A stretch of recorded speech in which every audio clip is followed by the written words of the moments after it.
ಇಲ್ಲವೇ ಇಲ್ಲ ಭಾರತದ ವಿವಿಗಳು. ಐಐಟಿಗೂ ಕೂಡ ಸ್ಥಾನ ಇಲ್ಲ. ಯಾಕೆ?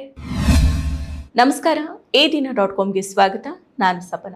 ಭಾರತದ ಶಿಕ್ಷಣ ಸಚಿವಾಲಯದ all India survey on higher education ದತ್ತಾಂಶದ ಪ್ರಕಾರ ಭಾರತ ವಿಶ್ವದ ಅತಿ ದೊಡ್ಡ ಉನ್ನತ ಶಿಕ್ಷಣ ವ್ಯವಸ್ಥೆಗಳಲ್ಲಿ ಒಂದಾಗಿದೆ.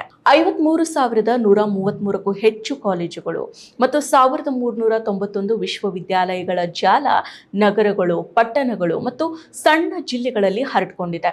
ಪ್ರತಿ ವರ್ಷ ಲಕ್ಷಾಂತರ ವಿದ್ಯಾರ್ಥಿಗಳಿಗೆ ಶಿಕ್ಷಣವನ್ನ ಒದಗಿಸ್ತಾ ಇದೆ. ಆದರೆ ಭಾರತೀಯ ವಿದ್ಯಾರ್ಥಿಗಳು ಜಾಗತಿಕ ಮಟ್ಟದಲ್ಲಿ ಸ್ವದೇಶಿ ವಿಶ್ವವಿದ್ಯಾಲಯವನ್ನ ಹುಡುಕುವಾಗ ಮತ್ತು ವಿಶ್ವದ ರ್ಯಾಂಕಿಂಗ್ ಅನ್ನ ಪರಿಶೀಲನೆ ಮಾಡುವಾಗ ನಿರಾಶೆಗೊಳ್ತಾರೆ.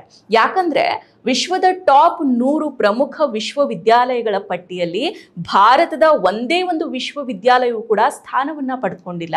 ಭಾರತದ ಅತ್ಯುತ್ತಮ ಶಿಕ್ಷಣ ಸಂಸ್ಥೆ ಅಂತಾನೆ ಹೆಸರನ್ನ ಪಡೆದಿರೋ, ಖ್ಯಾತಿಯನ್ನ ಪಡೆದಿರೋ Indian Institute of Technology IIT ಕೂಡ ಪಟ್ಟಿಯಲ್ಲಿಲ್ಲ. ಪ್ರತಿ ವರ್ಷ QS ವಿಶ್ವವಿದ್ಯಾಲಯ ಶ್ರೇಯಾಂಕಗಳು, ಟೈಮ್ಸ್ ಉನ್ನತ ಶಿಕ್ಷಣ ಶ್ರೇಯಾಂಕಗಳು, ಹಾಗೆಯೇ ವಿಶ್ವವಿದ್ಯಾಲಯಗಳ ಶಾಂಘೈ ಶೈಕ್ಷಣಿಕ ಶ್ರೇಯಾಂಕಗಳು ವಿಶ್ವದ ಪ್ರಮುಖ ವಿಶ್ವವಿದ್ಯಾಲಯಗಳ ಪಟ್ಟಿಯನ್ನ ಪ್ರಕಟ ಮಾಡ್ತವೆ. ಈ ಬಾರಿಯೂ ಕೂಡ ಟಾಪ್ 100 ವಿಶ್ವವಿದ್ಯಾಲಯಗಳ ಪಟ್ಟಿಯನ್ನ ಪ್ರಕಟ ಮಾಡಿದೆ. ಯಥಾ ಪ್ರಕಾರ ಅಮೆರಿಕ, ಬ್ರಿಟನ್, ಯುರೋಪಿಯನ್ ಹಾಗೂ ಪೂರ್ವ ಏಷ್ಯಾದ ವಿಶ್ವವಿದ್ಯಾಲಯಗಳು ಟಾಪ್ 100ರಲ್ಲಿ ಪ್ರಾಬಲ್ಯವನ್ನ ಸಾಧಿಸಿದೆ. ಆದರೆ ಭಾರತ ಪಟ್ಟಿಯಿಂದ ಹೊರಗುಳಿಸಿದೆ.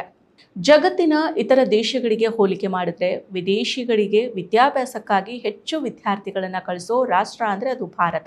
ಆದರೆ ಭಾರತದ ವಿಶ್ವವಿದ್ಯಾಲಯಗಳು ವಿದೇಶಿ ವಿದ್ಯಾರ್ಥಿಗಳನ್ನು ಆಕರ್ಷಿಸುವಲ್ಲಿ ವಿಫಲ ಆಗ್ತವೆ ಅನ್ನೋದನ್ನ ರ್ಯಾಂಕಿಂಗ್ ಪಟ್ಟಿ ಸೂಚಿಸಿದೆ.